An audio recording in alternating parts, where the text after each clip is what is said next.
Guys இதுக்கு தான் ஃப்ரெண்ட்ஸுங்களோட வெளியில ரூம் எடுத்து தங்கவே பயமா இருக்கு. ஏன்னா இந்த சம்பவத்தை நேரில் பார்த்தவங்க நேற்று எனக்கு இன்ஸ்டாகிராம்ல வீடியோ சென்ட் பண்ணியிருந்தாங்க. அவங்க சொன்னதை கேட்கும்போது உண்மையாவே எனக்கு அவ்வளோ பயமா இருந்துச்சு. ஆக்சுவலா என்ன நடந்துச்சுன்னா, ராஜபாளையம் பக்கத்துல ஃப்ரெண்ட்ஸுங்களோட இவங்க ஒரு ஹாஸ்டல்ல தங்கியிருக்காங்க. எப்பவும் போல இவங்க ஒர்க்கை முடிச்சுட்டு ரூமுக்கு வந்திருக்காங்க. இவங்க ஃப்ரெண்ட்ஸ் நிறைய பேருங்கிறதால எல்லாருமே பக்கத்து ரூம்ல ஸ்டே பண்ணியிருக்காங்க. இப்படி இருக்கும்போது ஒரு நாள் நைட்டு 11 மணி இருக்கும். இந்த வீடியோவை எனக்கு ஷேர் பண்ண அந்த பொண்ணோட பக்கத்து ரூம்ல இருந்து யாரோ ஒரு பொண்ணு அழுகிற மாதிரி சத்தம் கேட்டிருக்கு. சத்தத்தை கேட்டதுமே பக்கத்துல இருந்து அவங்க எல்லாருமே ஓடி வந்து அந்த பொண்ணை பார்த்து, ஹே உனக்கு என்னாச்சு, ஏன் இப்படி அழுதுட்டு இருக்க அப்படின்னு கேட்குறாங்க. அப்போ அந்த பொண்ணு சொன்ன பதில் அங்கே உள்ள எல்லாரையுமே நடுங்க வச்சிருக்கு. அப்போ அந்த பொண்ணு என்ன சொல்லியிருக்காங்கன்னா, இன்ஸ்டாகிராமில் என்ன ஒரு பையன் டார்ச்சர் பண்ணான், அதனால நான் சூசைட் பண்ணிக்கிட்டேன்.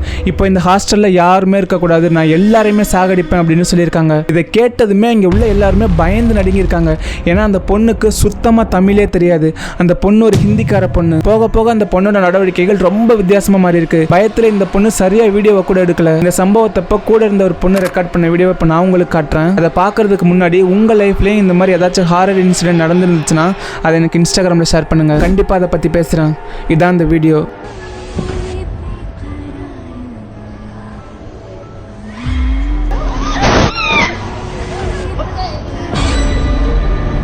பழிவிடுங்கடா, எங்கேயா நான் ஓடியாருங்கள